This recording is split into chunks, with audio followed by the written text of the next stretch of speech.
감사합니다. 오늘 이렇게 다시 저희를 하나님 말씀 앞에 불러주시니 감사합니다.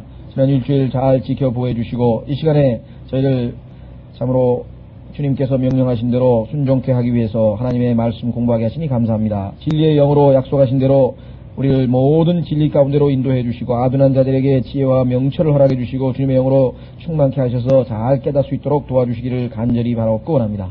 주님 바라옵고 원하오니 이 사역을 감당할 수 있도록 주께서 지혜와 명철 더하시고 주님의 영으로 충만케 채우셔서 합당하게 하나님 말씀을 잘 가르쳐 줄 수 있도록 도와주시기만을 간절히 바라옵고 원합니다. 이 시간을 통해서 주님께서 크게 영광을 얻으시고 저에게는 큰 영적인 축복이 될 수 있도록 인도해 주십시오. 우리 주 예수 그리스도 이름으로 기도하옵나이다. 아멘.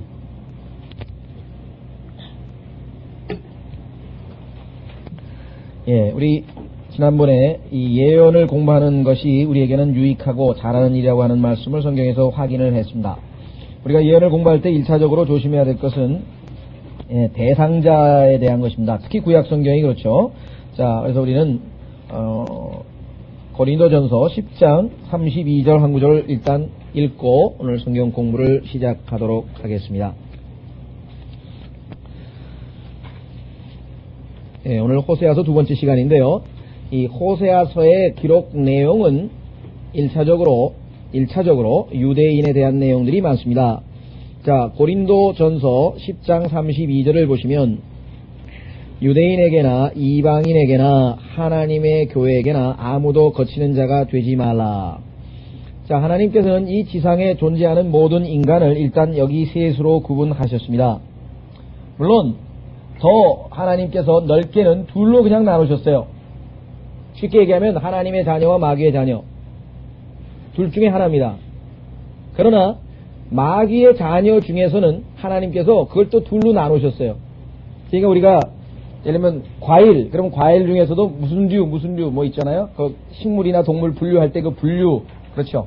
그 분류하듯이 하나님께서 처음에는 인간, 제일 큰 범주가 인간인데요. 인간 중에서 하나님께서 어떻게 나누냐면은 우선은 구원받은 사람과 구원 못 받은 사람, 또 다르게 표현하면 거듭난 사람과 거듭나지 않은 사람, 다르게 표현하면은 하나님의 자녀와 마귀의 자녀, 다르게 표현하면은 아담 안에 있는 사람과 예수 그리스도 안에 있는 사람, 다르게 표현하면은 예수 그리스도를 받아들여서 성령을 안에 모시고 있는 자와 성령이 없는 자. 하여간 뭐로 표현하든지 간에 우리가 일단은 하나님께서 쉽게 인류는 둘로 나누어지게 돼 있습니다. 쉽게 얘기하면 하나님 편이냐 마귀 편이냐 둘 중에 하나예요. 인간은 중립코너가 없어요. 하나님 편이 아니면 자동으로 마귀 편이고 마귀 편이 아니면 자동으로 하나님 편이지 나는 둘 중에 아직 선택을 안 했다라고 하는 것은 있을 수가 없는 상황입니다. 인간의 운명은 이미 태어나면서 결정됩니다. 태어나면서 인간의 운명은 마귀 편이에요. 왜? 우리 조상이 유전자 안에 마귀의 독이 우리의 피 속에 흐르고 있다 이게 성경에 보니까 우리의 피 속에는 영의 독이 흐르고 있어요. 그러니까 죽죠. 죄의 싹은 사망이니까. 죄가 우리 안에 들어있기 때문에 죽을 수밖에 없는 존재입니다. 그런데 예수 그리스도를 구세주로 받아들이게 되면 주님께서 우리의 혼을 살리실 뿐만 아니라 우리의 영을 살리실 뿐만 아니라 우리 혼을 지옥의 형벌로부터 구원하실 뿐만 아니라 이제 우리의 이 죽을 몸도 이제 영광스러운 몸으로 바꾸시겠다고 이렇게 얘기를 했습니다. 자, 그래서 둘인데 문제는 하나님께서 편의상 하나님께서 인간을 다스리는 여러 가지 그 제도와 방법 중에 이방인과 유대인이라고 하는 두 그룹으로 나누었습니다. 그래서 유대인이라고 하는 그 한 민족을 택해서 하나님께서 독특한 방식으로 이끌어 오시면서 하나님 자신을 계시해 오셨습니다. 그래서 그 유대인과 이방인과 그 다음에 교회, 이 하나님의 교회라고 하는 것은 이방인이든 유대인이든 상관없이 예수 그리스도를 구세주로 믿어 구원받은 사람들을 포함하고 있습니다. 그렇게 셋으로 하나님께서 일단 구분을 해 놓으셨기 때문에 대상이 누구인가, 이 기록의 1차적인 수신자가 누구인가를 우리가 정확하게 파악하지 아니하면 상당한 혼선을 빚을 수 있다는 것이죠. 물론 하나님께서는 이제 그 구원받은 하나님의 자녀 중에서도 성경에 보면은 또 셋으로 나눕니다. 또 셋으로 나눠서 예를 들면은 또 두 수로 나누죠. 영적인 사람, 육적인 사람 또 이렇게 둘로 나누고요. 그렇죠?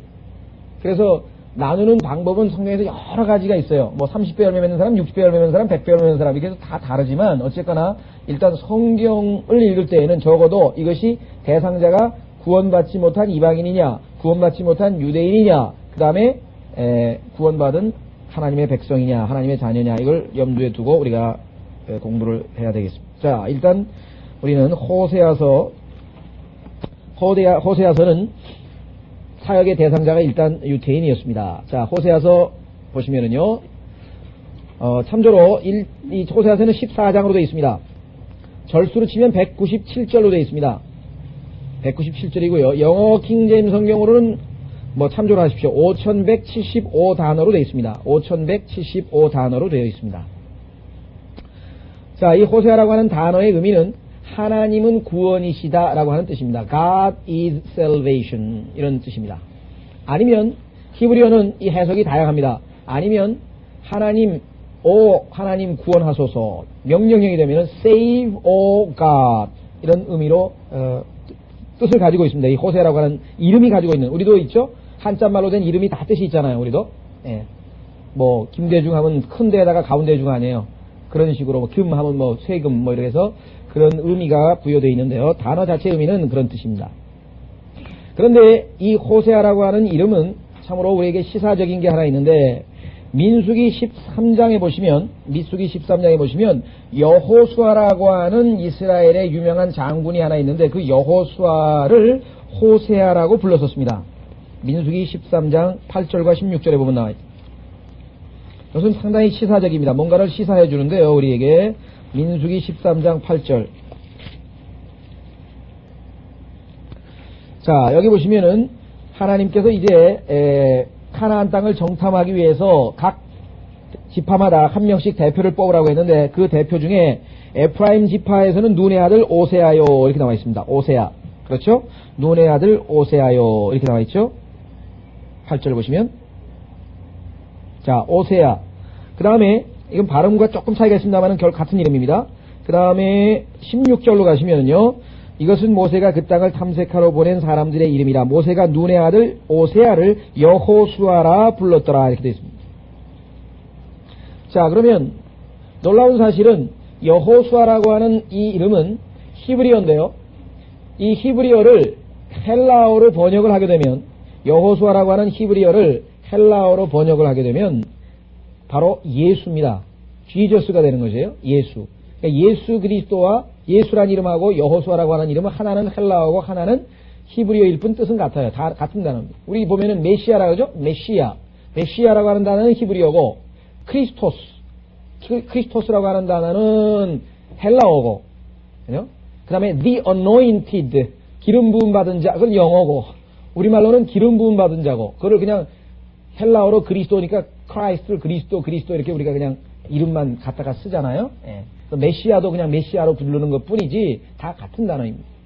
자, 그러면은 여기서 여호수아라고 하는 사람에게 호세아라고 하는 이름을 붙였는데, 그것이 바로 예수 그리스도의 이름입니다. 놀라운 사실은 여호수아가 한 그 일을 예수 그리스도께서 그대로 하시게 될 거라고 하는 것을 우리에게 성경에서 보여주고 있습니다. 그것이 바로 사도행전 7장과 히브리서 4장인데요. 요 구절은 여러분들이 이미 배우셨기 때문에 참조로 하세요. 저거만 놓으십시오. 사도행전 7장 45절하고 히브리서 4장 8절에는 분명히 문맥상 여호수아라고 하는 단어가 들어가야 됩니다. 왜? 이스라엘 역사를 쭉 설명하고 있으니까. 예를 들면 우리나라에 태조 시대에는 뭐가 있었고, 그 다음에 태종 시대에는 뭐가 있었고, 이렇게 되는데, 이스라엘 역사에는 모세 시대에는 이랬고, 여호수아 시대에는 어땠고, 근데 여호수아 대신에 여호수아라고 하는 히브리어를 안 쓰고 예수라고 하는 말을 집어넣었어요. 그것은 여호수아가 하였던 그 일을 예수 그리스도께서 재림하실 때 다시 하시게 될 것이라고 하는 것을 보여주기 위해서 의도적으로 성경에 예수라고 기록이 되어 있습니다. 이건 나중에 참조로 하시고요. 자, 이 호세아라고 하는 이름은 나중에 참조하십시오. 이것도 시간이 없기 때문에 찾지는 않습니다만은, 같은 인물이 그러니까 이름이 똑같은 사람이 4명이나 나와요. 그러니까 여기에 나와 있는 선지자 호세아가 있고, 그 다음에 북왕국의 마지막 왕, 이스라엘이 왕조 중에 마지막 왕 이름이 또 호세아입니다. 그래서 이거는 열왕기하 15장 30절에 보면 나와 있고요. 그 다음에 역대기 27장 20절에 보면은 에프라임 지파의 두목 이름이 또, 저같이 이렇게 조그만 교회에서 목회하는 사람도 김영균이지만 대법원장 이름에 김영균이 있더라고요. 옛날에 보니까. 그래서 대법원장인지 헌법재판관인지 그래서 이게 높은 이름도 있구나. 우리 성근이는 아주 그냥 텔레비에서 뭐 나오면 굉장히 좋아하는 게 있는데, 김성근 뭐 유명한 야구 감독 있잖아요. 야구 감독. 그래가지고 김성근만 나오면 좋아가지고. 근데 여기 성경에 보면은 이 호세아가 이렇게 이름이 여러 가지입니다. 그 다음에 느헤미야 10장 23절에 가면 느헤미야라고 하는 리더의 밑에 있는 고관 중에 관리한 사람의 이름이 또 호세아입니다. 그러니까 이런 여러 가지 인물이 있다. 그래서 호세아만 나오면 다 이 선지자 호세아가 아니라고 하는 것을 여러분들이 기억하시고. 자, 시대는 BC 689년입니다. 자, 여기 1장 1절 보시면 그냥 나오죠. 1장 1절에 보시면 유다의 왕들로는, 자, 이 호세아라고 하는 사람이 예언을 했는데 그 예언한 당시에 시점이 나와 있어요. 시대가 우시야, 요담, 아하스, 히스키야의 시대요. 네 왕의 시절에 이 하나님의 말씀을 전파했습니다. 자, 이스라엘 왕으로는 여러분도 아시다시피 BC 1000년경에 솔로몬이라고 하는 사람이 제3대 왕입니다. 이스라엘의 1대 왕은 사울이고 이스라엘의 2대 왕이군요. 2대 왕은 다윗이고 3대 왕이 솔로몬인데 3대 왕에 와서 북왕국 10지파와 남왕국 2지파로 쪼개졌습니다. 그렇죠? 예, 역사 아마 기억하시면은. 자, 그 쪼개진 10왕국, 북왕국 이스라엘로 치면은 왕의 이름이 뭐냐? 요아스의 아들 여로보암의 시대입니다. 그 시대에, 그러니까 북왕국은 왕이 오랫동안 통치했기 때문에 왕이 하나뿐이고, 남왕국은 유다는 자꾸 왕이 바뀌었기 때문에 네 왕이 통치하던 시대에 이 보레리의 아들 호세아에게 임한 주의 말씀이라. 주의 말씀이 이제 임했습니다. 임했다. 이게 뭐예요? 바로 영감입니다. 우리가 보통 하나님께서 영감을 주셨다고 했을 때는 뭐냐면 입을 딱 여는 순간에 하나님의 말씀이 임해서 이가 말을 주가 말씀하시노라 하고 입을 딱 여는 순간에 하나님께서 영감을 불어 넣으셨다는 거죠. 예. 자, 그래서 이제 네 시대에 걸쳐서 이 호세아는 이제 하나님의 말씀을 전파하기 시작하는데, 이 호세아서의 내용은 한마디로 하면 뭐냐? 이스라엘이라고 하는 북왕국이죠. 이스라엘이라고 하는 북왕국하고 이스라엘의 수도가 사마리아라고 하는 도시가 있습니다. 사마리아. 북왕국 이스라엘과 사마리아라고 하는 수도가 721년에 아시다시피 아시리아라고 하는 큰 대제국에 의해서 포로로 잡혀가는데, 그 직전에 멸망 직전에 하나님께서 빨리 회개해서 멸망당하지 말라고 뭐 우리나라로 치면 뭐라 그러겠어요? 이가 일본의 뭐 임진왜란을 경고했다 그랬잖아요. 뭐 무슨 율곡 이가 뭐 그런 얘기 있죠, 역사상. 예, 그런 것처럼 하여간 회개해가지고 빨리 대비해서 이렇게 해서 지금 촉구를 한 내용입니다. 그래서 실제적으로 보면 여기 마지막 왕, 유다의 왕들로는 우시야, 요담, 아하스, 히스키야인데요. 이 히스키야 시대 제위 6년째에 결국은 멸망하고 말았습니다. 그때가 바로 BC 721년인데 아시리아로 포로로 사로잡혀 갔는데, 그 예언은 호세아서 13장 16절에 나와 있습니다. 한번 확인해 보십시오. 호세아서 13장 16절에 호세아서 13장 16절에 보면은 이렇게 예언되어 있습니다. 사마리아는, 예를 들면은 우리가 예언할 때 그러죠. 이스라엘은 이렇게 해도 되고, 서울은, 그죠? 서울 당국은 그러면 남한 당국 얘기하는 거고, 평양 당국은 그러면 평양고 북조선 다 얘기하는 거죠. 북한 다 얘기하는 거죠. 따라서 여기서 사마리아는 황폐하게 되리라. 이는 그녀가 그녀의 하나님을 대적하여 반역하였음이니 그들은 칼에 쓰러질 것이며 그들의 아기들은 내던져서 산산조각 날 것이며 그들의 아이를 뵌 여자들은 찢겨지리라. 역사를 주관하시는 하나님을 공부해 본다면 임진왜란 때 왜 우리나라가 그렇게 당할 수밖에 없었나? 하나님께서 보니까 심판을 해야 될 만큼 죄가 찼거든요. 딱 쳐서 하나님께서 몽골을 한번 보내가지고 다시 한번 심판. 계속해서 성경에 이 열왕기, 성경에 왕에 대한 역사, 이스라엘 왕에 대한 역사를 보면 하나님의 심판 기준은 딱 하나입니다. 뭐라고 되어 있냐면 그는 하나님 앞에 악한 왕이었더라. 하나님 앞에 선한 왕이었더라. 하나님 보시기에 선을 행하면 하나님께서 합당한 대우를 해주시고 악하게 행하면 심판하시고. 그래서 국가의 흥망성쇠의 기준은 뭐 그 나라가 뭐 국방력이 퉁퉁하고 뭐가 뭐 그다음에 뭐 대단히 무슨 뭐 훌륭한 이 뭐 재상들이 있어가지고 뭘 잘하고 뭘 잘하고 아니에요. 하나님이 열왕기 상하를 읽어보면 기준은 뭐냐? 의예요, 의.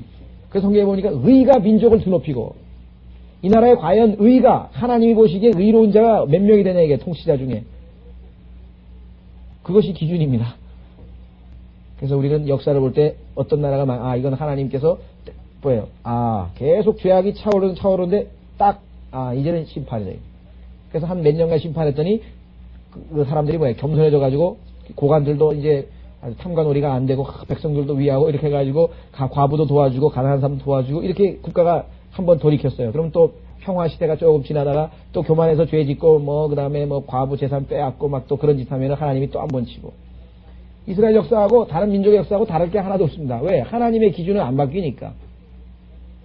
자, 그래서요, 여기 나와 있는 것처럼 북왕국 이스라엘의 멸망 직전의 사건들을 여기에 기록을 해놓고 이제 예언을 해놓은 것이 바로 이 호세아서라고 하는 것을 우리가 아시면 되겠습니다.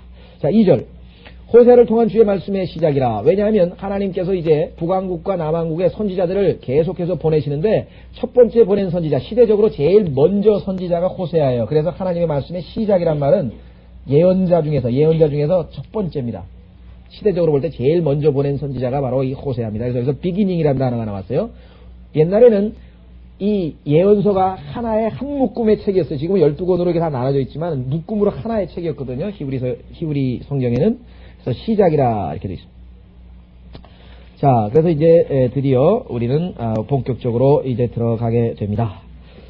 그런데 첫 장부터 놀라운 사건이 터졌어요. 뭐냐? 주께서 호세아에게 말씀하시기를 너는 가서 음란한 아내를 얻어서 음란한 자식들을 낳아라. 그러니까 점잖은 하나님, 아주 점잖은 젠틀맨으로서의 하나님만 알고 있는 사람은 이게 뭐 이런 게 다 있어. 말라키 2장에 보면 하나님께서 내가 너희에다가 얼굴에다 똥을 칠해버리겠다 그래 하나님이. 그래가지고 다 똥같이 흩어버리겠다 이거. 점잖으신 분이 어떻게 그런 말을 쓰시나. 성경에 보면요 하나님께서 아주 직선적으로 말씀하세요. 너무 위선자들아. 괜히 이렇게 그냥 말을 슬슬 부드럽게 할 필요 없네. 있는 그대로. 물론 우리가 악하게 하면 안 되지만요. 하나님께서 때로는 직설적으로 그대로 말씀하십니다. 자, 그래서 주께서 호세아에게 말씀하신 너는 가서 음란한 아내에서 음란한 자식을 낳아라. 이는 그 땅이 주로부터 떠나 크게 행음하였습니다. 즉 이스라엘 땅이 하나님의 아내였던 이스라엘이 하나님을 배반하고 이방 잡신들을 섬겨가지고 영적으로 간음한 상태를 보여주기 위해서 선지자가 바로 그 음란한 아내를 얻어서 열매를 얻었는데 바로 이거 얘기해요. 이게는 남편의 아내가 아니고 하나님으로부터 거룩한 열매, 의의 열매가 나와야 되는데 너희는 이상한 열매가 나왔다 이게. 잡신들로부터 막 해가지고 이상한 열매가 나왔으니까 이 여자도 뭐야 남편의 아이를 낳은 게 아니라 이상한 남자의 그냥 아이를 낳아버린 거예요. 하나님께서 그 일을 이스라엘에게 보여주기 위해서 그렇게 하라는 거예요.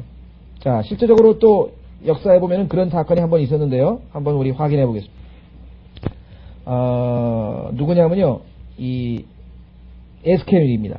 에스겔서 12장에 보면은 하나님께서 에스겔을 보고 이상한 행동을 시켜요. 그것도 이스라엘에게 보여주라고. 참 하나님 너무나 자상하신 것 같아요. 제가 옛날에 학교에서 어떤 분이 문학을 가리키는데요. 설명을 들어가지고는 뭔 소리인지 모르겠어요. 설명을 들어가지고 그게 무슨 소리냐면 시를 분석을 하는데 뭐가 어쩌고 분석을 자꾸만 해야 하는데 뭔 소리인지 도저히 모르겠어요. 이론만 설명하니까.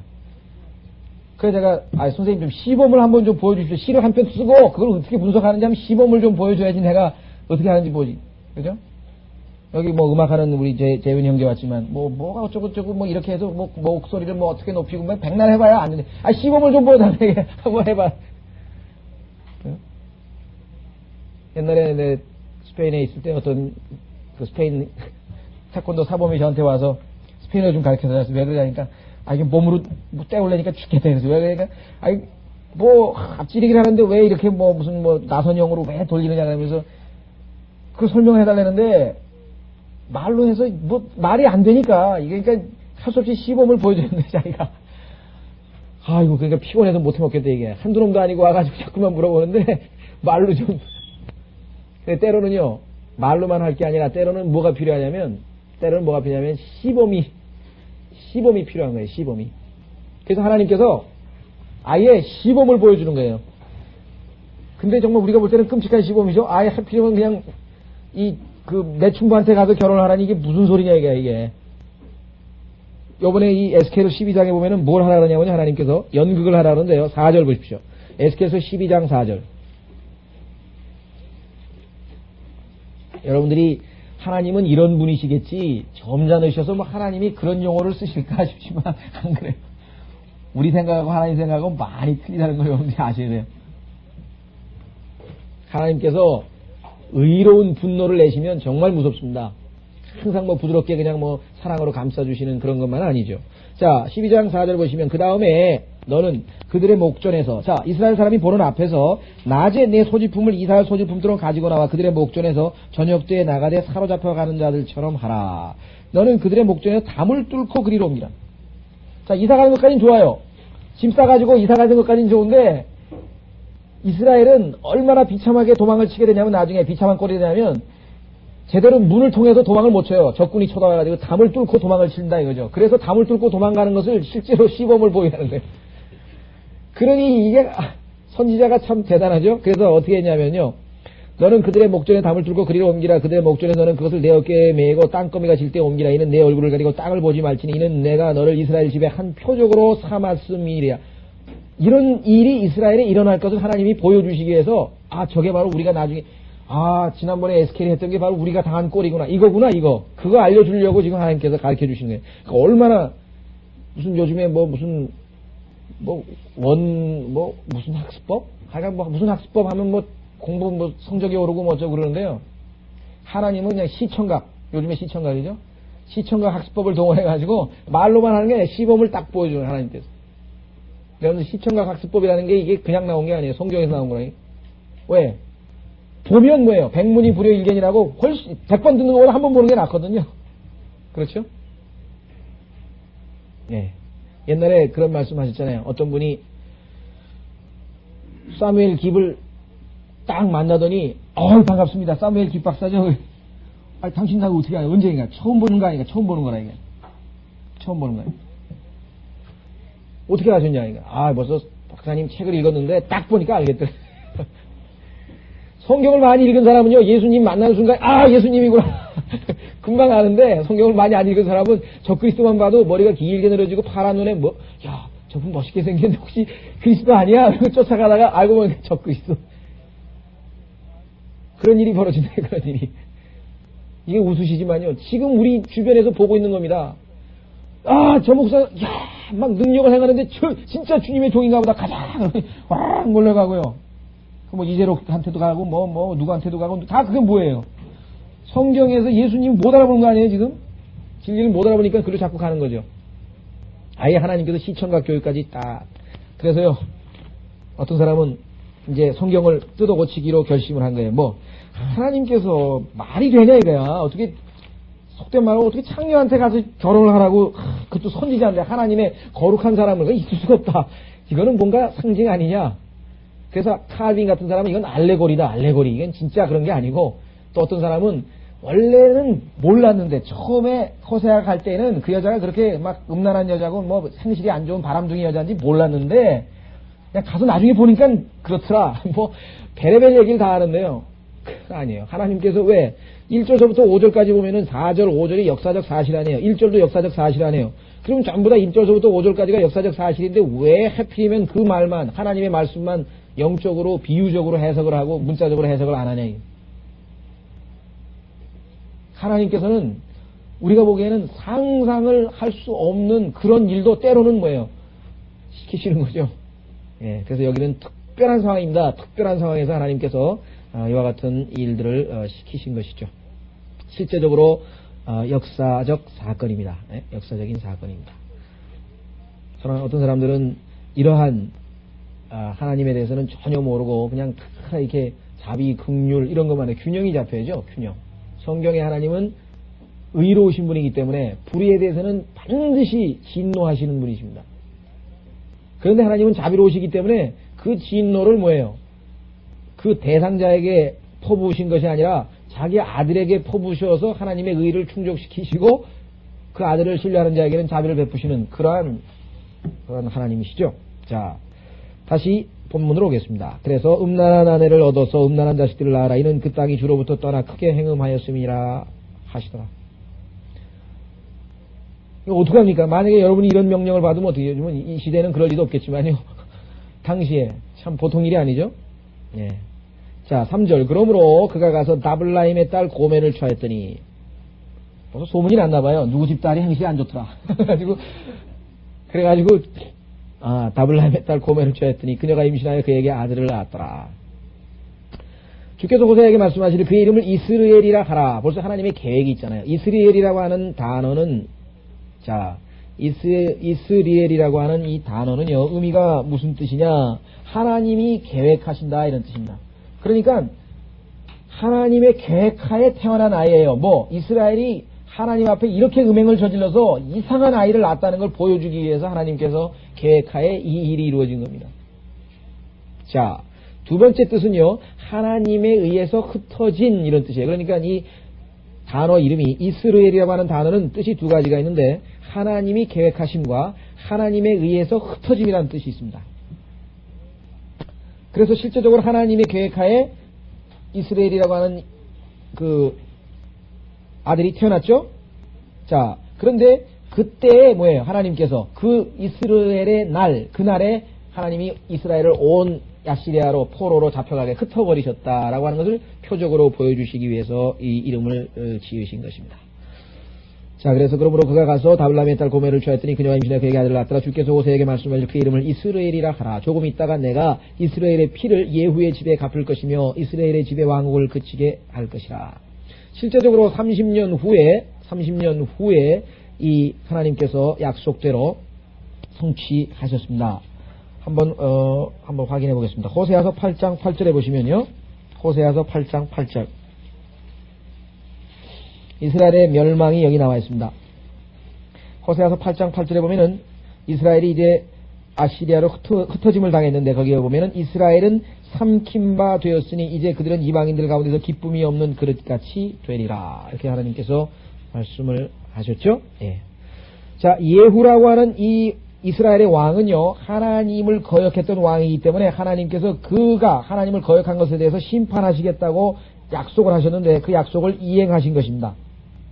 성경의 하나님은 한 가지 특징이 있는데 그것은 뭐냐면 말씀하신 것은 반드시 이루십니다. 반드시 성취하시는 분이십니다. 자, 그래서도 여기서도 지금 우리가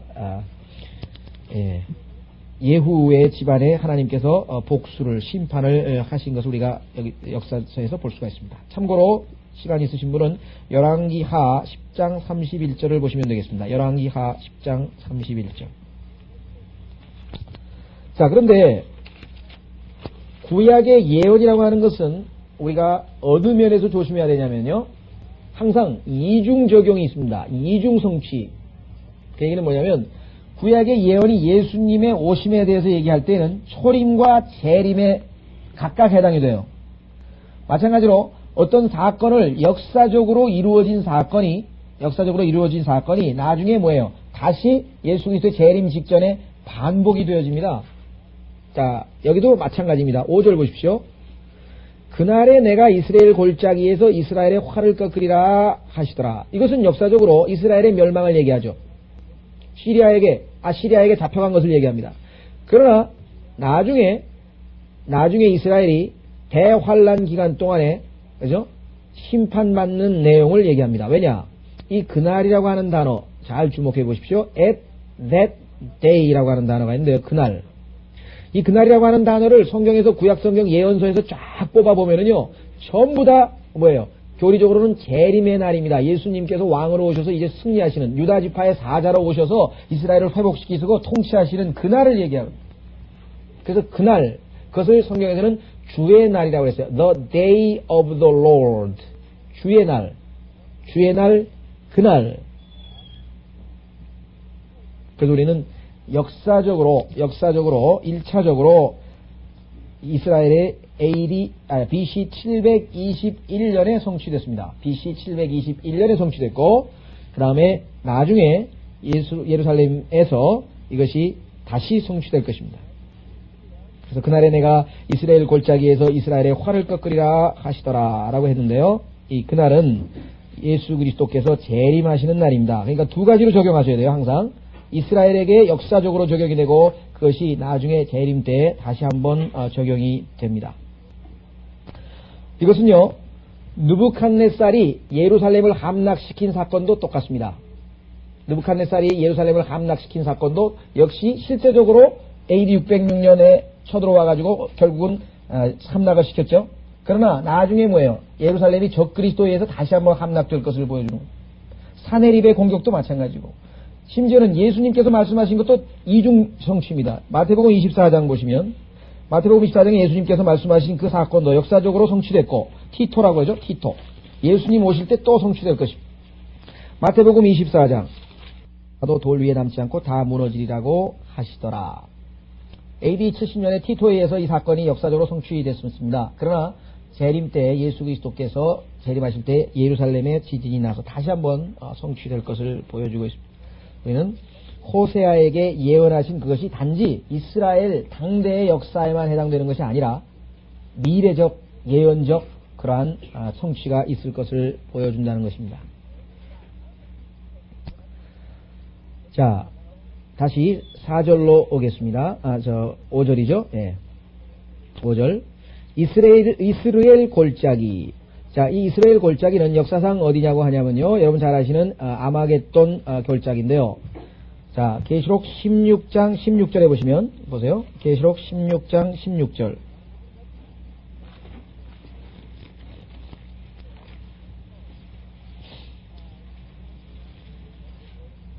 자, 이스라엘이 이제 이방 민족들에 의해서 공격을 당하는 그 장소가 어디냐면은 아마겟돈입니다. 아마겟돈. 16장 16절. 그들을 히브리어로 아마겟돈이라고 하는 것으로 모으더라. 이렇게 돼 있죠? 예. 자, 그런데 아까 말씀드린 것처럼 이스라엘의 날이라고 하는 그 날이 역사적으로 이스라엘에게만 해당되는 게 아니라 재림 때에 해당된다고 하는 것을 우리가 확인해 볼 수 있는 구절이 호세아서 1장 11절에 나옵니다. 호세아서 1장 11절 확인해 보십시오.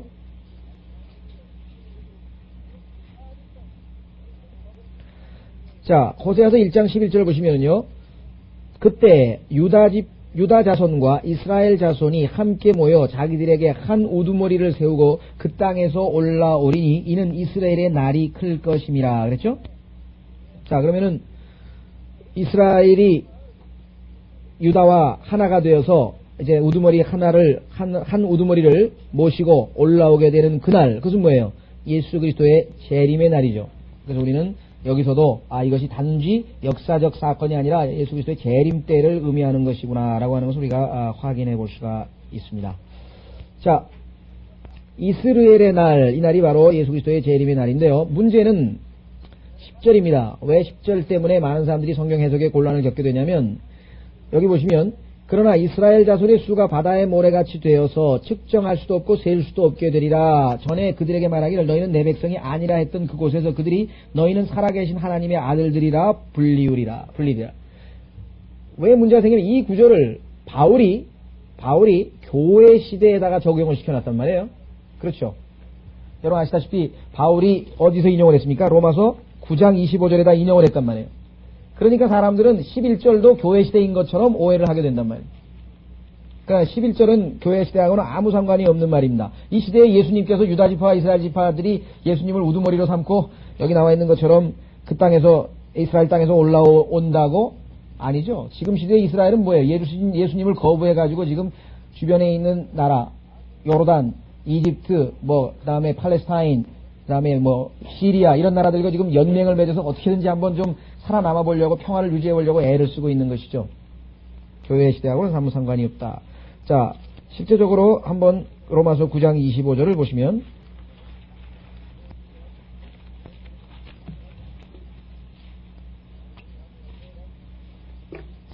로마서 9장 25절 호세아의 글에서도 말씀하신 바와 같이 내가 내 백성이 아닌 자들을 나의 백성이라 살아가지 않은 자들을 살아간 자라고 부르리라. 너희는 나의 백성이 아니라고 그들에게 말한 그곳에서 그들이 살아계신 하나님의 자녀들이라고 불리리라 하셨느니라. 이러면서 지금 실제적으로 내용은 이스라엘의 남은 자들에 대한 내용인데 바울은 그것을 교회 시대의 이방인들의 구원에다 갖다 썼어요. 이런 구절들이 종종 나옵니다. 이것은 예표로서 다시 말하면 1차적으로 주님께서 뭐예요? 나중에 이스라엘의 남은 자들이 구원받게 될 것을 보여주기 위해서 교회 시대에다가 적용한 것 뿐이지 실제적으로 교회 시대는 아닌 것입니다. 바울에 의해서 우리가 인용된 것 뿐입니다. 그래서 이 바울의 인용 때문에 우리가 일반적으로 교회 시대하고 혼동하게 되어 있습니다만은 이것은 하나님께서 성령님께서 필요에 따라서 이스라엘의 구약에 남게 될 성도들을 갖다가 신약 시대의 성도들에게 비유해서 갖다 쓰는 경우가 여러 번 나타납니다. 바울은 이런 구절 때문에 우리가 교회 시대와 환란 시대를 구분 못하고 이 11절을 교회 시대에다 그대로 적용하는데 실제적으로 적용하면 말이 안 돼요. 왜? 유다 자손과 이스라엘 자손이 함께 모여 자기들에게 한 우두머리를 세우고 그 땅에서 올라오리니 이는 이스라엘의 날이 클 것입니다. 이것은 교회가 휴거된 이후에 지상에서 예수 그리스도께서 재림하실 때 이루어질 일이지 지금 현재 우리가 살고 있는 이 교회 시대 역사상 한 번도 이루어진 적도 없고 그렇죠? 이루어지지도 않을 구절입니다. 자, 다시 이제 본문으로 돌아가겠습니다. 자, 이렇게 해서 하나님께서는 이스라엘이 하나님과 처음에 출애굽 당시에 아내로서 하나님께서 이스라엘을 아내로서 맞이하셔서 하나님께서 이스라엘을 아내로 맞이하셔서 아주 사랑을 베풀고 아주 모든 것을 선하게 인도하셨음에도 불구하고 이스라엘은 결국은 하나님을 내버리고 나간 여기 나와 있는 그 음란한 아내의 비유를 하셨습니다. 자, 5절을 보시면은요.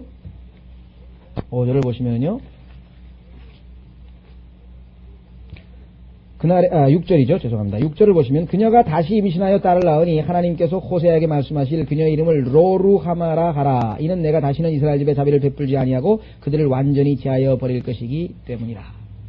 다시 말하면 이스라엘은 하나님으로부터 이혼당한 아내가 된 것입니다.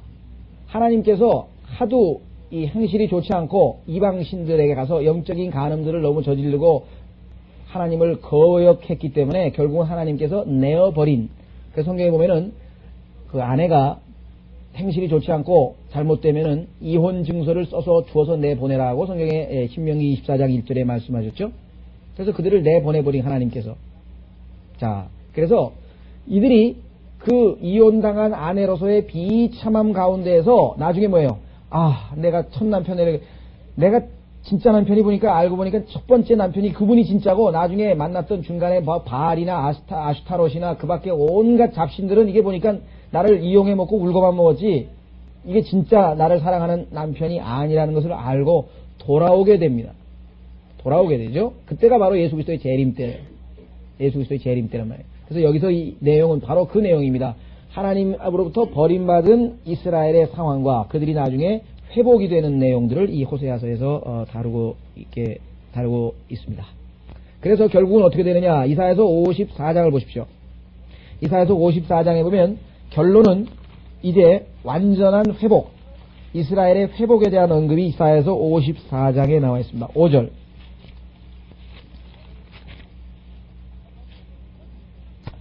이사야서 54장 5절 이렇게 나오죠. 너를 지으신 분이 내 남편이니 만군의 주가 그의 이름이며 너의 구속주 이스라엘의 거룩한 분이라 그가 온 땅의 하나님이라 칭함을 받으리라. 이렇게 나와 있죠. 예. 그래서 이스라엘은 다시 처음 남편으로 되돌아오게 됩니다. 처음 남편에게로 되돌아오게 됩니다. 그래서 이스라엘의 회복이라고 하는 것은 성경에서 가장 핵심적인 교리 중에 하나입니다. 즉 이스라엘이 하나님을 저버리고 아시다시피 처음에는 북왕국은 아시리아로 남왕국은 바벨론으로 포로로 잡혀갔지만 그 이후에 임시로 다시 돌아왔죠. 느헤미야와 에스라를 기점으로 해서 다시 돌아왔었으나 그들이 다시 나라 없는 민족으로 살다가 누구예요? 하나님께서 예수 그리스도를 보냈는데 그분을 거부해버리고 다시 2000년 동안 계속 떠돌이 생활하면서 박해를 당하고 고난을 당하고 이런 과정을 거쳐서 결국에는 뭐예요? 처음 남편밖에 없구나. 그분밖에 없다고 해서 돌아오는 그런 과정입니다. 이스라엘의 역사는 정말 남편 찾아 몇 말인지 모르겠는데 되돌아오는 과정, 이 호세아서에서 자세하게 다루고 있습니다. 따라서 우리는 이 호세아서를 다룰 때는 항상 이스라엘을 염두에 두셔야지 자꾸 교회 시대를 갖다 끼워 맞춰가지고 영적으로 해석을 하시면 문제가 생긴다 이게. 필요에 따라서는 영적인 해석이 얼마든지 가능하죠. 예, 왜 그래요? 이스라엘이 하나님으로부터 버림받아서 하나님으로부터 이혼 증서를 받았죠. 그래서 결국은 이혼한 상태로 있다가 나중에 다시 회개하고 돌이켜서 하나님께 다시 정혼하는, 그래서 다시 아내와 남편 관계가 되었다. 기독교회, 우리 20세기 지금 현재의 교회사를 볼 것 같으면 마찬가지입니다. 초창기에 예수 그리스도에게 정결한 처녀로 우리가 정혼되었다고 고린도후서 11장에 얘기했어요. 예수 그리스도를 믿는, 즉 예수 그리스도를 믿는 사람들의 그 무리는 예수 그리스도, 신랑 되신 예수 그리스도에게 약혼을 한, 정혼을 한 chaste virgin이라고 했단 말이에요. 정결한, 정숙한 처녀인데, 이 처녀가 한 200~300년 박해를 견디다 못해 박해가 오니까 나중에 뭐예요? 마귀가 이 박해 가지고는 안 되겠다. 해봐야 더 이 여자가 남편에게 더 충성되게 행동하니까, 그래 작전을 바꿔가지고 뭐예요? 달콤하고 좋은 것, 세상적인 걸 자꾸 갖다 주니까 덥석 집어먹었어요. 그것이 바로 우리가 아는 퍼가모 교회 시대가 시작이 됩니다. 그래서 로마 가톨릭 교회, 로마라고 하는 제국과 교회가 결혼을 해버렸어요. 그래서 주님이 뭐예요? 할 수 없이 역시 이혼 증서, 구약에서 이혼 증서 주듯이 하나님 예수 그리스도께서 예수 그리스도의 몸된 교회에 이혼 증서를 주셨는데, 그 이혼 증서라고 하는 단어가 발음이 헬라어로 보면은 비블리온 아포스타시우라 그러는데요. 비블리온은 성경이고요. 아포스타시오는 아시다시피 어포스터시, 배교한. 기가 막히죠? 마태복음 19장에 이혼 증서를 주면은, 그죠? 이혼 증서를 주면은 내보낼 수 있다고 모세가 얘기했는데, 주님께서는 그 이혼에 대해서 어떻게 생각하십니까? 그랬더니 가늠한 경우를 제외하고는 절대로 이혼해서는 안 된다고 예수님이 말씀하셨지 않습니까? 그때 이혼 증서라고 하는 단어가 헬라어로 배교한 성경이에요. 배교한 성경이란 단어하고 똑같은 단어예요. 그러니까 아시다시피 어떻게 됐습니까? 교회 시대가 300년 지난 다음에 400 몇 년이죠? 400여 년쯤 됐을 때 하나님께서 카톨릭의 제롬이라고 하는, 보통 세인트 제롬이라 하죠. 성 제롬이라고 하는 학자가 있는데, 그 사람에게 다마수스라고 하는 교황이 명령을 내려가지고 성경을 하나 번역을 했습니다. 하나님이 보존하신, 잘 섭리로 보존해 두신 오류 없는 그 성경 말고 헬라어 학자가 또 철학자가 막 뜯어 고쳐가지고 자기들의 구미에 맞게 만들어 놓은 그 성경을 라틴어로 번역을 했어요.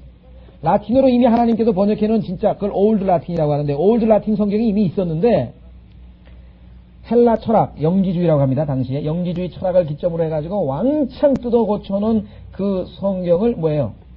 이혼 증서로 줬다. 이혼 증서하고 배교한 성경이라는 단어하고 똑같다는 걸 여러분들 한번 염두에 보세요.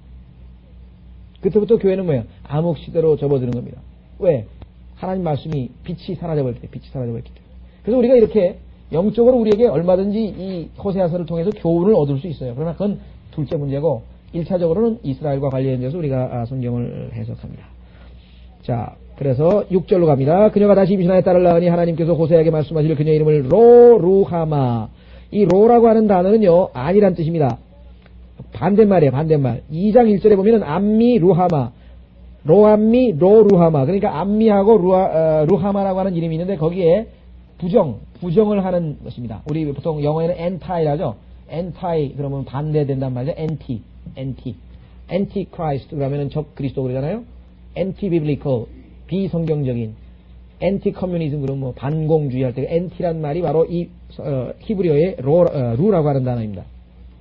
자, 그래서 그녀의 이름을 로루하마라고 하라. 이는 내가 다시는 이스라엘 집에 자비를 베풀지 아니하고 그들을 완전히 제하여 버릴 것이기 때문이라. 보십시오. 하나님께서 이제 네가 처음에 취급할 때 나를 사랑하고 그렇게 순종 잘하고 했는데, 사랑받는 아내였다가 순간에 뭐예요? 자꾸 변질하더니 막 가나안 땅에 가서 막 바알을 섬기고 아시타렛을 섬기고 탐무즈를 섬기고 막 하늘의 여왕을 섬기고 램판의 별을 섬기고 막 수없이 많은 잡신들을 막 섬기는 거예요. 하나님께서 결국은 이제는 뭐예요? 자비를 베풀지 않겠다. 그렇죠? 그래서 루하마란 뜻은요, 사랑받는 이라는 뜻인데요. 로가 붙었으니까 뭐예요? 루가 붙었으니까 사랑받지 못하는, 이렇게 되죠.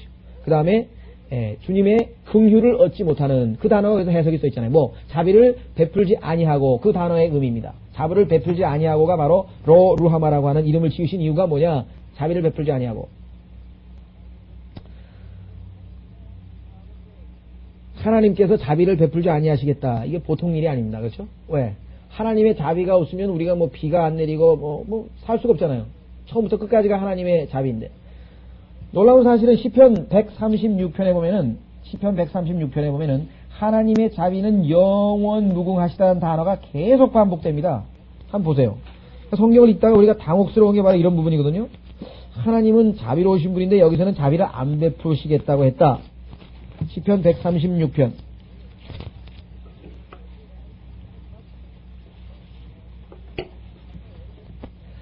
오 주께 감사라 그는 선하시며 그의 자비는 영원히 지속됨이라. 오 신들의 하나님께 감사라 그의 자비가 영원히 지속됨이라. 오 주들의 주께 감사라 그의 자비가 영원히 지속됨이라. 그의 자비가 영원히 지속됨이라. 계속 나와요. 근데 그런 분이 왜 갑자기 자비를 안 베푸시겠다고 했어요?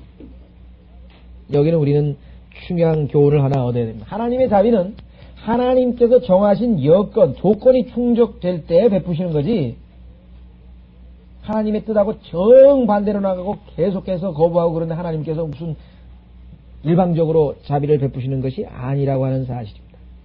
하나님께서 자비를 베푸실 만한 그 조건을 내거실 때, 그 조건에 부합될 때. 자, 그러면 신약시대는 어떻게 되는가? 신약시대 오늘날 우리가 하나님의 자비를 얻는 방법은 딱 한 가지뿐입니다. 뭐냐? 예수 그리스도를 믿는 거예요. 신약에서는 하나님의 자비를 얻는 조건은 하나뿐입니다. 구약은 이사야서 보십시오. 신명기 보십시오. 하나님께서 자비를 베푸시는 조건을 거기다 기록을 해 놓으셨어요. 14절에 걸쳐서 하나님께서 신명기 28장에다가 이렇게 하면 내가 축복을 주겠다. 이렇게 하면 축복을 주겠다. 이렇게 하면 축복을 주겠다. 신명기 28장 1절서부터 14절. 내가 주 너의 하나님의 음성에 열심히 경청하고 내가 오늘 내게 명령하는 그분의 모든 계명들을 지켜 행하면 주 너의 하나님께서 너를 땅의 모든 민족들보다 높게 세우시리라. 내가 주 너의 하나님의 음성에 경청하면 이 모든 복들이 내게 임할 것이며 내게 미치리라. 너는 성읍 안에서도 복을 받고 너는 들에서도 복을 받을 것이라. 그래서 쭉해서 복의 내용이, 하나님이 주실 축복의 내용들이 쫙 나와 있습니다. 그래서 14절, 너는 내가 오늘 내게 명한 어떤 말씀들에서도 좌로나 우로나 빗나가지 말며 다른 신들을 따라가서 그들을 섬기지 말지니라. 하나님은 질투하시는 하나님이죠. 결혼한 남편이 딴 남자들 쫓아다니라고 그러면 그거 제정신이에요? 하나님도 나 이외에 다른 신을 두지 말라 이게. 절대로 두면 안 된대요. 하나님 질투하시는 하나님이니까. 이스라엘의 문제는 뭐였냐? 하나님도 섬기고 주님도 섬기고 잡신도 좀 섬기고. 왜? 거기 가서도 좀 알짱알짱. 그러니까 하나님이 나중에 보면요, 나만 하고 나만 섬기라고 계속 반복해서 얘기해요. 나 이외에 다른 신에는 관심 기우지 말라. 하나님께서 그러면서 하나님의 하나님의 질투가 얼마만큼 잔인하냐면 음부처럼 잔인하다. 솔로몬의 논에 보면 하나님의 질투의 대상이 되서는 안 됩니다. 그 성경에 그랬잖아요, 바울이. 네가 얼마나 세길래 하나님을 질투나게 만드냐 이게야. 네가 만약에 잡신에게 갔다가 절했다가는 하나님은 질투가 엄청나신 분인데 가만두겠냐 이거. 예? 자, 그런데요, 많은 사람들이 여기까지만 알아요. 신명기 28장 15절서부터요 무려 68절까지, 15절서부터 68장 53절 아니에요. 거기에는 이런 짓을 하면 내가 너를 저주하리라. 읽어보면요 소름이 끼쳐서 못 읽어요. 너무너무 무시무시한 저주가 거기 나옵니다. 뭐 그냥 보통 저주가 아니에요. 베레벨 저주가 다 있어요. 거기 보면은 27절에는 종기와 부스럼과 딱지와 가려움증으로 너를 치리니, 28절에는 미침과, 미쳐버려요 사람이. 하나님의 저주를 받으면 눈먼과 경심증으로 막 심장이 지칠 것이며, 하여간 뭐 여기 보면은 뭐 정말 읽고 싶지 않은. 근데 문제는 하나님은 동전에 뭐예요? 이렇게 하면 축복을 주시고 자비를 주시면, 이렇게 안 하면, 예수 그리스도를 믿으면 자비를 베푸시지만 거절하면 뭐예요? 심판하신다는 거예요. 문제는 많은 사람들이 오늘날 복음의 실패는 뭐냐면 앞부분만 전해줍니다. 예수님 믿으면 천당 좋다. 안 믿으면 어떻게 되냐 이거야. 지옥에 간다. 그대로는 안 하네. 뒤로 싹 빼버린다. 왜? 그 얘기는 좀 거북스러우니까 싹 빼. 실제적으로 14절과 53절 비유를 한번 보세요. 부정적인 메시지는 무려 53절이고 긍정적인 메시지는 14절밖에 없잖아요. 자, 이 내용은 레위기 26장에도 나와 있습니다. 나중에 참조하십시오. 레위기 26장에도 하나님께서 이 구약의 이스라엘이 하나님으로부터 자비를 받는 조건은 하나입니다. 뭐예요? 순종하는 거예요. 시키는 대로만 하면 된다. 시키는 대로만 하면. 신약은 주님께서 뭐예요? 예수 그리스도를 믿기만 하면 그냥 자비의 대상으로 편입이 되는 것입니다. 자, 다시 돌아오셔서요. 그래서 6절 그녀가 다시 임신하여 딸을 낳으니 하나님께서 호세아에게 이르시기를 그녀 이름을 루하마라 하라. 이는 내가 다시는 이스라엘 집에 자비를 베풀지 아니하고 그들을 완전히 제하여 버릴 것이기 때문이라. 그러나 내가 유다 집에는 자비를 베풀고 또 그들의 하나님으로 그들을 구원할 것이요 활이나 칼이나 전쟁이나 말이나 기병으로 그들을 구원하지 아니하리라 하시더라. 아시다시피 유다는 아직 타락치 않았습니다. 유다의 타락 정도는 아직은 덜 했어요. 특히 히스키야라고 하는 왕의 시대에 가면 완전히 종교개혁을 단행해가지고 완전히 막 부흥이 일어나 버렸어요. 그래서 유다는 하나님께서 아직 어여삐 보고 계시는 겁니다. 타락을 해가다가 좋은 왕을 만났더니 좋은 지도자를 만났더니 확 종교개혁을 해가지고 완전히 영적으로 도덕적으로 분위기가 반전해버린 거죠. 자, 그래서요 아시다시피 유다는 아직 멸망하지 않았습니다. 그죠? 유다는 아직 멸망하지 않았죠. 히스키야 때 개혁을 했습니다. 호세아서 11장 12절에 반복되어 나옵니다. 한번 보십시오. 호세아서 11장 12절.